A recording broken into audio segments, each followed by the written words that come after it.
Awesome. Thank you for including this as your final session of the day. So, per the title, the focus of this talk is on mobile ad monetization. Now, if you live and breathe ad monetization on a day-to-day basis as your one job, you might have a lot of good reminders here.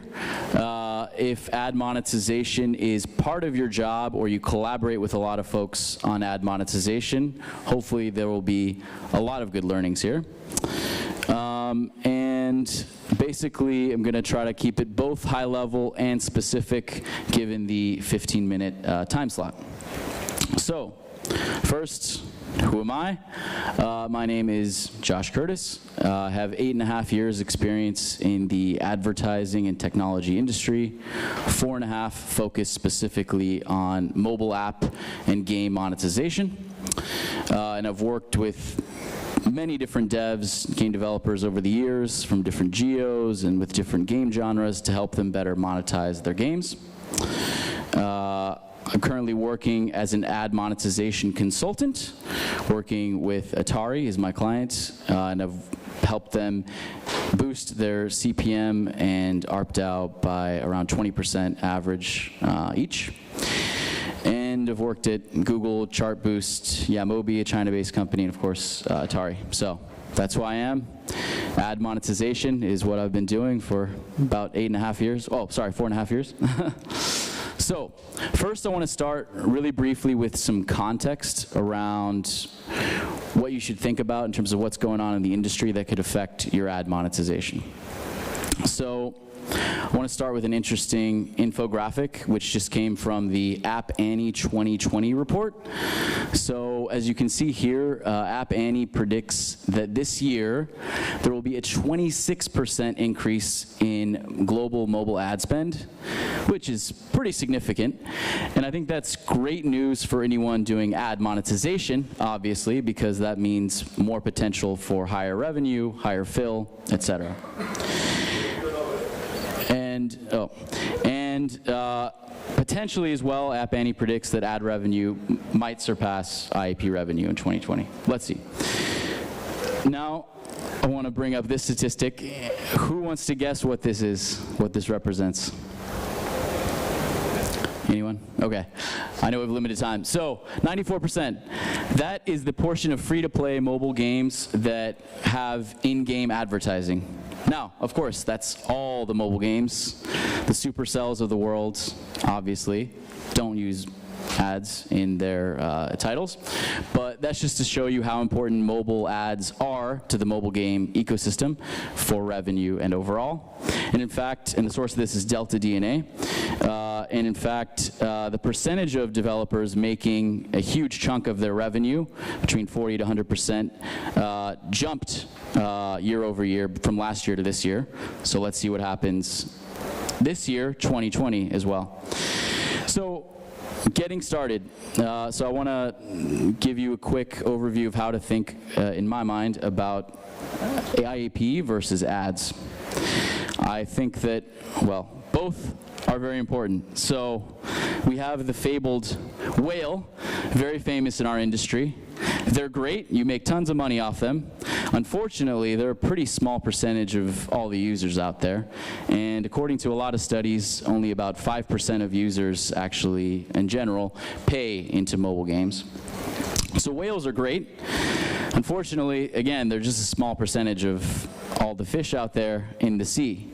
So how do you monetize all those fish, as I'm calling them? Well, really, I think that you got to focus on ad monetization, obviously. So which do you emphasize? Both the whale and the fish. And they're not mutually exclusive. Both revenue sources can be critically important for most game devs. Of course, it depends on what genre of game you have. Different genres require different approaches. Super hardcore games may not have any ads at all. Of course, hyper-casual games will be stuffed with ads to the brim. And both models work depending on your genre. And again, IAP is very reliant on whales. So ads are key to monetizing the rest of your users. So monetize both the whales and the fish. And I want to specifically call out rewarded placements. Obviously, all the ad networks always talk about that, and there's a reason. A lot of studies in the industry have shown that rewarded placements can both boost IAP, boost retention, and boost ad revenue across both your whales and all the other users out there who don't pay in your app. So, in general, you want to monetize 100% of your user base. So now I want to talk about, just to set some context, evolution. And by that I mean evolution of in-app ad monetization strategies. And I want to talk about this before we launch into best practices and the key metrics you want to focus on, just for context. So, in the early days, with the launch of smartphones and apps for smartphones, people would add in one or multiple SDKs and just sort of hope and pray that the revenue comes in. Then we saw the rise of ad mediation, which allowed manual and auto optimization to basically select between all these different ad networks. And then we had a period where ad networks competed ferociously to get the top priority in the waterfalls, the mediation waterfalls of the different publishers. And today where we find ourselves is really, for many publishers that are focusing on the current trends, manual CPM instant stacking, which is adjusted based on performance. And in 2020 and beyond, all the networks are talking about it. They've been talking about it. Bidding, header bidding, whatever you want to call it, and programmatic. And so let's see. I mean, I think still the technology is pretty, or rather the implementation of it at least, is pretty early for mobile game ad monetization. But obviously, with some platforms it's already launched, and with others it's about to launch. So let's talk briefly about some of the key metrics you need to focus on to make the most money through ads on your mobile game.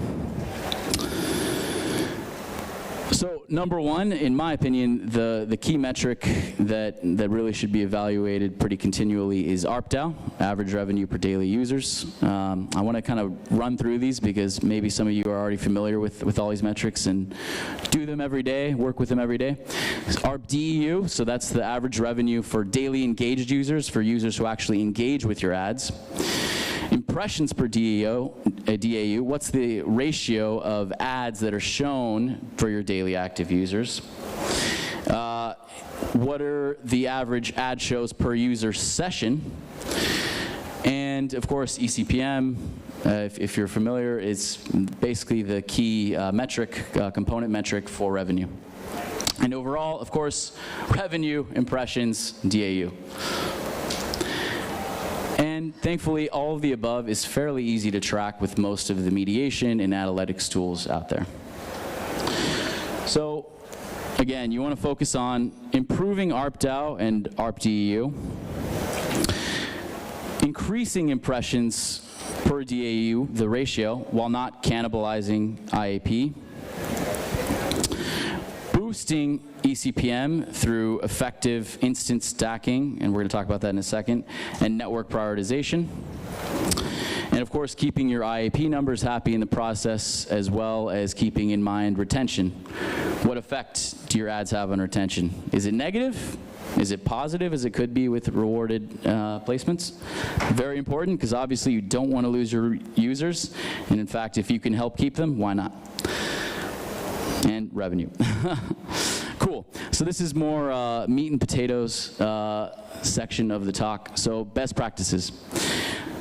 So CPM instances, as mentioned, is what a lot of folks doing monetization are focusing on these days. What are some best practices? So I would say be cautious about auto optimization. That's the whole point of putting in CPM instances. In general, it's not going to work, auto optimization, the way you hope, right? So when you set up the CPM instances, you also want to think about what are the different geos that are most important to you. Do you want to do CPM instances that are specific to one geo, for example, USA, China? Do you want to do it by geo groupings, tier 1, tier 2, tier 3, etc.?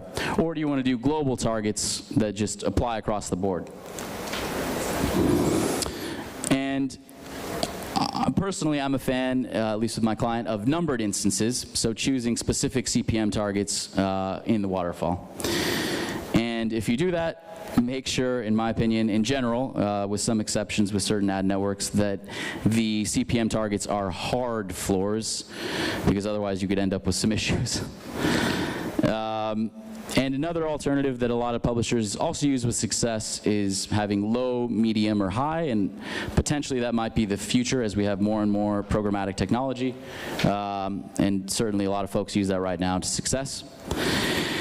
And I would recommend choosing consistent naming conventions because, frankly, with a lot of instances, it can be pretty easy to lose track of what's happening, and you always want to be sure what's happening to make sure you're making money without losing money or having issues. So, another best practice for CPM instances should be pretty obvious, but make sure you're monitoring your changes very closely with your ad network partners. It's definitely quite possible for things to get lost in the shuffle if you're communicating, etc., that you have, issues between one dashboard and another not, being in sync. So that can be a problem. So keep your communication strong and monitor the changes. Obviously, you want to cut any low-performing instances. You want to be careful of instance lag, and this can happen if you're using too many instances, and that could obviously impact your revenue in terms of latency.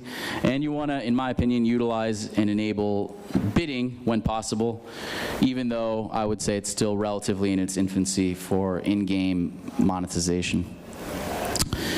And yeah, now basically we're at a point where you can use a mixture of both manual CPM instances and bidding.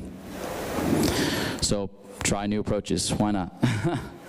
To that point, A/B testing is, of course, something you should keep in mind. You want to try different manual CPM instances, maybe at regular intervals every week, every 2 weeks, maybe just based on performance you're seeing. You want to adjust network priority. So maybe 1 week X partner is performing well, and then suddenly it's a holiday, let's say, and another partner is performing well. Maybe put them in a higher priority. Maybe try out new placements. Maybe try out seasonal promotions.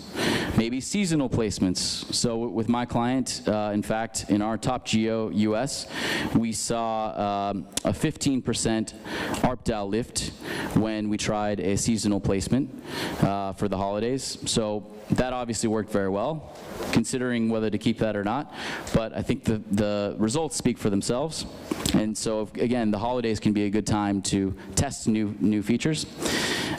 And then, thankfully, some networks offer built-in A/B testing tools, which can make it easier to kind of manage if you're trying new things while keeping what's already working.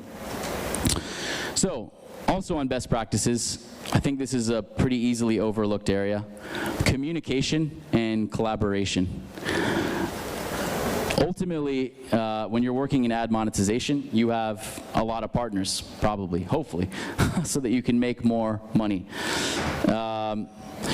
You're going to want to keep regular communication, whether that's, weekly calls, bi-weekly, monthly, something of the nature. Of course, if you're lucky to have a representative from the company. Obviously, you always want feedback, and you want to give feedback. That's just key, but again, it's one of these soft skills for monetization that I think is overlooked. And you want to use shared documents, at least I do, to track CPM instances and changes. Obviously, it can be a lot of work, but and you want to make use of the power of negotiation, because honestly, you can usually get more, whether it's some sort of special deal with a new partner, or with existing partners, potentially you can get more level of service or certain things whitelisted for your account that might not be available to the average user. And I think another really key part of ad monetization, which is often overlooked, is internal collaboration. So obviously, you want to make sure you're helping drive more revenue for the company if you're focusing on ad monetization. You want to make sure that revenue is the priority of the other folks in your team as well. So make sure they understand the priority. Foster a culture of feedback, and I'm running out of time, so I'm going to rush through this. Leverage data analyst or BI teams, if possible, depending on the size of your operation. And obviously, I would recommend trying to be a project manager, even if it's not your role, or product manager to an extent, of SDK integration timelines, et cetera. Because honestly speaking, it can really impact your revenue if you're not on the updated version of the SDK of any ad network partner, based on certain features, et cetera. And work with your marketing or UA team. One, both to anticipate new influxes of users as it relates to marketing pushes, and obviously to make sure that your UA team is using ad revenue metrics as part of their calculation for ROI. And best practices bonus. Okay, I'm going to go super quickly through this in some amount of time. Basically, depending on the size of your operation, you can try more advanced tactics like ad targeting and frequency based on different cohorts, such as which retention day they are, IAP spending level, ad monetization level on a user basis, any first-party data you might have, demographic data, et cetera, what level completion the user is at, what level are they on, et cetera, or any other custom data points that make sense for your audience or your game. And another thing to keep in mind for 2020, which is on another note, but I would say equally important for best practices, is being aware of all the policies out there. So be cautious. COPPA compliance is still very much a thing. I recently heard about a studio having a major problem with that, and you really want to keep that in mind. GDPR, obviously, we're in Europe, don't need to speak about that. CCPA, this is pretty new, and thankfully a lot of the providers out there are taking that on their own shoulders, but you got to be very careful with any California users you have. There's a lot of regulation here for different things that can affect your ad monetization and even your old business. iOS 13, still pretty, let's say, unclear what impact that will have on ad monetization, but there will be certain restrictions with privacy, collection, et cetera. So yeah, aim for compliance. Restrict when necessary, but not excessively, because if you restrict too much without really any necessity of the law to restrict to that level, you can negatively impact your revenue. So this is just a slide for fun. 2020, big new trends. People are saying 5G. Let's see, not sure about that one. Audio ads, maybe, not sure about that one either. AR immersive ads, I do think those are growing, but obviously that really depends on your app, whether that even makes sense. And I think one thing that is happening is playable ads and mini experiences are getting better and better. And so I think that you'll see a boost to your revenues from that. And related to that, UA teams are getting more and more sophisticated with their creative and data strategies. So potentially on the monetization side, you can benefit from that as well. And then for IAP, the focus of this talk obviously was not IAP, subscription is a big thing folks are talking about. So recapping, there's a few whales in the sea, but many fish. So make the most of those fish. There's always new opportunities. Focus on your key metrics. A/B test different placements, CPM instances, etc. Try different targeting. Keep strong communication both internally and externally to make the most of your partnerships. And keep your strategy open to new trends. And earn more revenue in 2020. So focus both on the whale as well as the fish. Thank you, and make more money.